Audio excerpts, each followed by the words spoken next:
रविवार को अगर लोटा भरकर शिव को समर्पित करा जाता है तो घर में तेज लक्ष्मी प्राप्त होती है। शिव पंचायत के दो देव ऐसे हैं जिनको रोज जल चढ़ाया जाता है, एक सूर्य नारायण और दूसरे मेरे देवादिदेव महादेव। दोनों पर जल रोज चढ़ता है प्रतिदिन। शिव पंचायत में गुड़, चावल, लाल फूल और लाल मिर्ची के 11 दाने पानी के कलश में तांबे के लोटे में लेकर हाथ को ऊंचा कर नेत्र, नासिका, वक्षस्थल के सम्मुख में जो सूर्य नारायण को अर्घ देता है, जल चढ़ाता है, पर जो सूर्य को अर्घ रविवार के दिन दे देता है, अगले रविवार तक पैसे की आवक आना प्रारंभ हो जाती है। जो आज तक फोन नहीं उठाता वो फोन उठा। सूर्य नारायण भगवान को स्टील के लोटे से या चांदी के लोटे से या पीतल के लोटे से या प्लास्टिक के लोटे से या कांच के बर्तन से जल चढ़ाने से आयु छिन्न होती है। क्या समाप्त होती है? आयु। और सूर्य नारायण भगवान को अगर तांबे के लोटे से जल दिया जाता है तो आयु की वृद्धि होती है, और दिन भर में अगर कोई काम अटकने वाला है तो वो काम का रास्ता खुल जाता है और शरीर की बीमारी समाप्त हो जाती है। शरीर की बीमारी समाप्त हो जाती है। जब हम सूर्य नारायण भगवान को अर्घ देते हैं, जल चढ़ाते हैं, तो वो जल पृथ्वी पर जब गिरता है तो उसके छींटे हमारे शरीर पर लगते हैं। क्या वो ठीक है? क्या वो श्रेष्ठ है? तो शिव महापुराण की कथा कहती है जब हम सूर्य को अर्घ देते हैं, सूर्य को जल चढ़ाते हैं, वो पानी जब पृथ्वी पर गिरता है उसके छींटे हमारे शरीर पर लगते हैं तो वो श्रेष्ठता का भाव निर्मित करते हैं। वो गलत नहीं हो सकता। कारण अब वो भी समझ लीजिए। अब सूर्य नारायण भगवान को आप जल चढ़ा रहे हो तो छींटे नहीं लगे, उसके लिए क्या स्टूल पे चढ़ के चढ़ाओगे कि कुर्सी पे चढ़ के चढ़ाओगे? अरे बोलो तो सही। अब कई लोगों के दिमाग में यह बात भरा गई कि हम भगवान को जल चढ़ाते हैं, वो हमारे शरीर में छींटे लगते हैं, जमीन पे से पानी गिरता है, वो हमारे शरीर को छींटे लगते हैं, भगवान को अच्छा नहीं लगता होगा। कौन ने कहा? पहले तो उसको पकड़ के ला।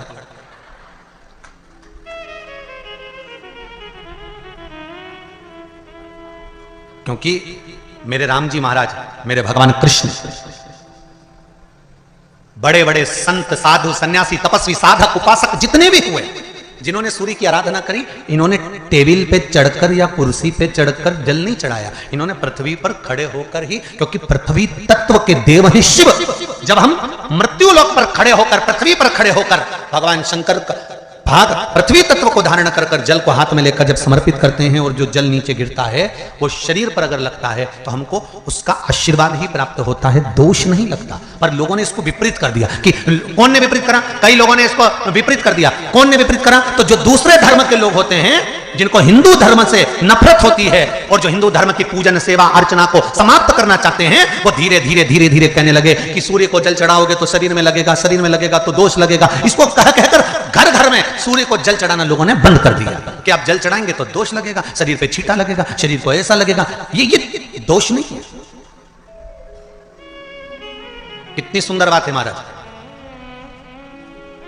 सूर्य नारायण भगवान को जब जल चढ़ाया जाता है, हाथ सिर से 8 इंच की दूरी पर होना चाहिए। जम के बोलिए, सिर से कितना ऊंचा होना चाहिए? 8 इंच ऊपर अपना हाथ होना चाहिए मस्तक से सूर्य को जल चढ़ाते समय। और ना चांदी का, ना स्टील का, ना लोहे का, ना प्लास्टिक का, ना कांच का, ना सोने का कोई बर्तन, ना कांसे का, ना एल्युमिनियम का, ना पीतल का, केवल एक पात्र होना चाहिए, वो है तांबे का। काय का पात्र होना चाहिए? तांबे का पात्र। और सूर्य नारायण भगवान को जब 8 इंच ऊपर तुम्हारा हस्त है और जब हम सूर्य को जल चढ़ा रहे हैं, कैसे जल चढ़ाना है वो भी समझ लीजिए। अगर कोई कैंसर का मरीज है, जिसके चेस्ट में कैंसर आ गया हो, लेफ्ट में, राइट में कहीं पर कैंसर आ गया हो, या कोई गठान आ गई हो, तो महाराज आप जल चढ़ाते समय उस जल की धार को सूर्य भगवान को जब चढ़ा रहे हो तो धार आपकी गठान की ओर जाना चाहिए, जिससे सूर्य की किरण उस जल में से आपके उस स्थान पर पड़े, उस जगह पर पड़े जहां पर गठान है। महाराज आप लगातार जल तो चढ़ाना चालू करो, अच्छे अच्छे डॉक्टर फेल हो जाएंगे और कह देंगे गठान ठीक हो गई। आपका लीवर और किडनी गड़बड़ कर रहा है, आप प्रतिदिन, आपका स्वास्थ्य गड़बड़ रहता है, आप प्रतिदिन ये ज्योतिष शास्त्र के अंतर्गत, रत्न शास्त्र के अंतर्गत ये रत्न शास्त्र, ज्योतिष शास्त्र, रंग शास्त्र जो हमारे यहाँ है, रंगों के हिसाब से ये जितने रत्न होते हैं, माणिक हुआ, मोती हुआ, नीलम हुआ, मूंगा हुआ, पुखराज हुआ, ये क्यों कहते हैं ये पीला है, ये सफेद है, ये नीला है, ये लाल है, इसको शरीर में क्यों पहनाते हैं? उसका कारण होता है कि जब शरीर में पहनते हैं सूर्य की किरण उसमें पड़ती है, हमारे शरीर पर वो कलर का इफेक्ट पड़ता है, उस कलर को शरीर पर लगता है, और शरीर पर लगता है तो हमारा शरीर धीरे धीरे, हमारी जो इंद्रियां हैं वो सही होने लगती है, काम सही होने लगता है। छल, चित्र, कपट, निंदा, बेईमानी, प्रपंच इस मनुष्य के शरीर में हर पल, हर घड़ी, हर क्षण है। ऐसा कोई मनुष्य नहीं जो छल, कपट, बेईमानी, प्रपंच, झूठ आदि आदि से दूर रह गए। माना हम इसमें फंसे हुए, पर तेरी कृपा होगी ना, तेरी दया होगी ना, तो ये पाप की जो ये गठरी है, ये मनुष्य का शरीर, एक दिन इस गठरी को खोल कर तू पाप बाहर निकाल देगा, और गठरी के अंदर जितने कपड़े हैं उसको धोकर साफ कर देगा, ये निश्चित। अगर तेरी कृपा होगी तो, अगर तेरी दया होगी तो। बल्ली देवी और देवसेना ने जल चढ़ाना प्रारंभ करा, शंकर भगवान का स्मरण करना प्रारंभ करा। उनके भी जाते जाते कोई पत्तियां तोड़कर लेकर आ जाती थी बल्ली देवी, पत्तियां, क्योंकि बल्ली देवी एक आदिवासी राजा की पुत्री है, आदिवासी राजा की पुत्री, उसको भान नहीं है कि बेलपत्र कौन सी। फिर समझ लेना मेरी जीजी, जितने लोग आस्था चैनल पर कथा सुन रहे हैं, जितने फेसबुक यूट्यूब पर सुन रहे हैं, अगर एक बात हमने पहले भी कही है, आज फिर कह रहे हैं, बेलपत्र तोड़कर शंकर भगवान को चढ़ाओ, मना नहीं है, पर एक प्रयास अपनी जिंदगी में जरूर करना कि बेलपत्र चढ़ाने का यदि आपको शौक है तो जीवन में एक बेलपत्री का वृक्ष भी लगाने का शौक रखिए, जिससे वो बेलपत्र का वृक्ष बड़ा हो।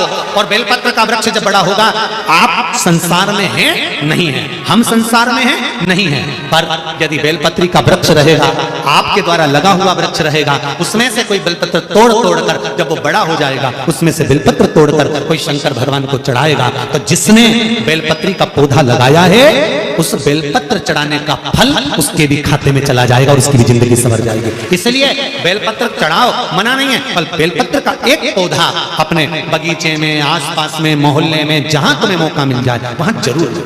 भगवान शंकर को बेलपत्र का, तो बल्ली देवी को नहीं मालूम था कि बेलपत्र का पौधा कौन सा होता है, बल्ली देवी को नहीं मालूम था कि बेलपत्र कैसा होता है। बल्ली देवी आदिवासियों राजा की पुत्री थी, गई पेड़ की पत्तियां तोड़ लाई, वृक्ष की पत्तियां लाई, शंकर भगवान को समर्पित कर दी, फिर गई, फिर पत्तियां तोड़ कर लाई, शंकर भगवान को समर्पित कर दी, फिर गई, फिर तोड़ कर लाई, शंकर भगवान को समर्पित कर दी। ध्यान देना जरा, इस कथा से 3 चीजें निकालेंगे अपन, जो आपके जीवन में पूजन करते समय गलती ना हो सावन महीने, और ध्यान लगाकर सुनोगे तो आनंद आएगा और आपका जीवन सार्थक होगा। 3 चीजें इस कथा में से निकालना है। पहला, लोटे का जल इसने चढ़ा दिया, दूध इसने चढ़ा दिया, शहद इसने चढ़ा दिया, शक्कर इसने चढ़ा दिया। ये पंचामृत स्नान अलग अलग हाथ से हुआ, किसी ने कुछ चढ़ाया, किसी ने कुछ चढ़ाया, तो शास्त्र कहता है वर भी पृथक पृथक भाग में बटे। और ध्यान देना, इस कथा है आपसे और हमसे कुछ गलती हो जाए, जब हम पूजन करने बैठते हैं तो अगर पति जल चढ़ा रहा है तो पत्नी उसका स्पर्श कर कर चढ़ा ले, मना नहीं, मना नहीं। पर पंचामृत स्नान अगर ब्राह्मण देवता करा रहे हैं, पति जल चढ़ा रहा है, पत्नी दूध चढ़ा रही है, पति शहद चढ़ा रहा है, पत्नी शक्कर चढ़ा रही है, ये पृथकता हो।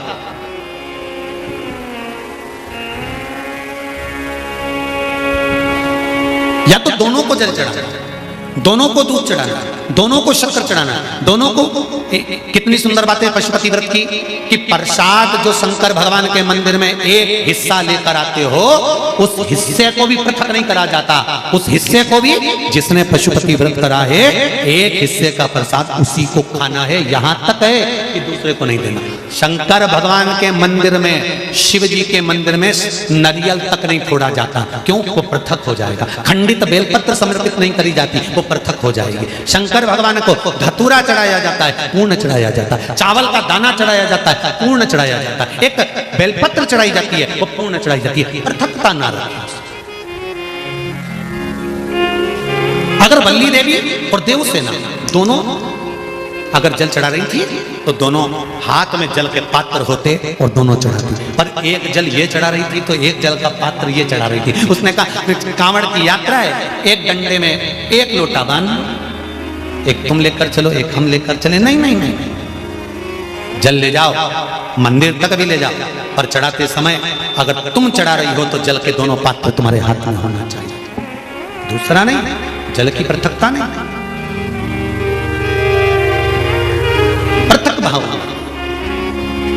फिर ध्यान दो दूसरी बात, शंकर भगवान के मंदिर में जाओ, शिव की स्तुति में जाओ, पति और पत्नी दोनों विचार कर कर जाना। सुनो जी, मैंने पशुपति व्रत करा, आपकी नौकरी के लिए करा। सुनो, मैं शंकर के मंदिर में आपकी नौकरी मांगने जा रही हूं।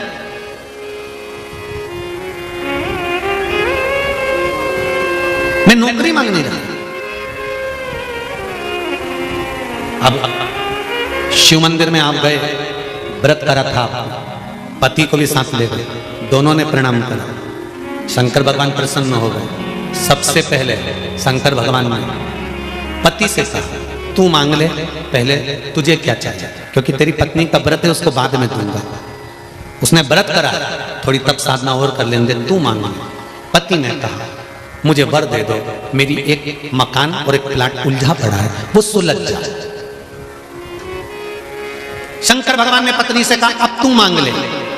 पत्नी कहने लगी मैंने इनकी नौकरी के लिए मांगा था।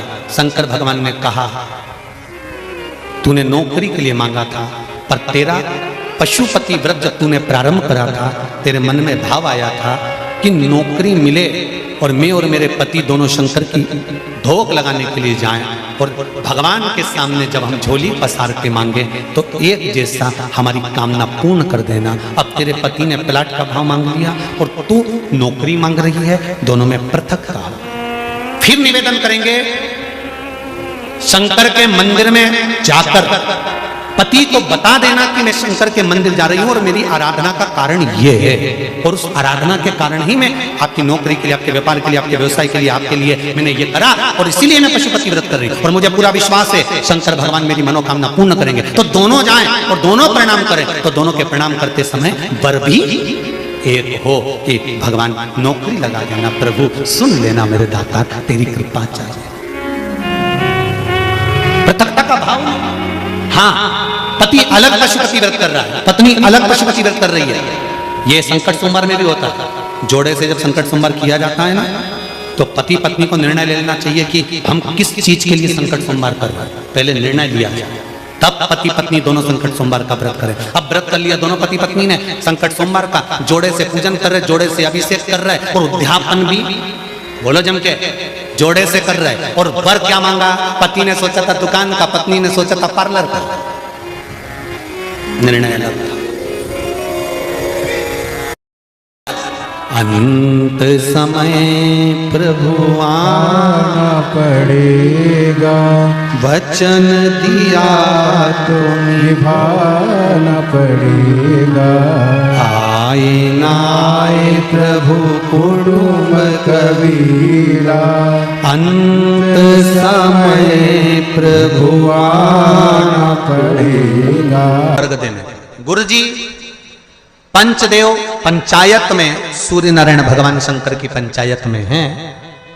सूर्य नारायण को हम फ्लैट में रहते हैं, हम फ्लैट के अंदर रहते हैं, तो हम फ्लैट में रहते हैं, हमारे यहाँ अगर छज्जा नहीं है, हमारे यहाँ जगह नहीं है, तो हम सूर्य को अर्घ कैसे दें? तो महाराज खिड़की तो होगी, अगर घर में प्लेट में पानी ढुलेगा और आप लोग नहीं समेट सकते तो एक बाल्टी रख लो, एक पात्र रख लो, पर सूर्य नारायण भगवान को अर्घ देकर रोशनी शरीर पर पड़ना चाहिए। जिंदगी में कभी कोई बड़ी बीमारी नहीं आ सकती। कितने लोग देते हैं सूर्य को अर्घ? जरा हाथ उठाओ। बहुत बढ़िया, बहुत जोरदार।